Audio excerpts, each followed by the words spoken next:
Cada um ouve do jeito que consegue. O importante é estar bem consigo mesmo. Muitas pessoas só vão reparar no seu modo de falar, nos seus erros, na sua roupa que você está vestido no momento, enfim. Mas também tem pessoas que vão sentir a mensagem, que vão prestar atenção, que vão ouvir com atenção. A verdade é que a intenção é mais importante do que a perfeição.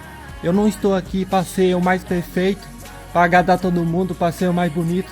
Eu estou aqui para ser real, para ser eu mesmo, para mostrar minha evolução todos os dias e para inspirar pessoas, deixar meu legado.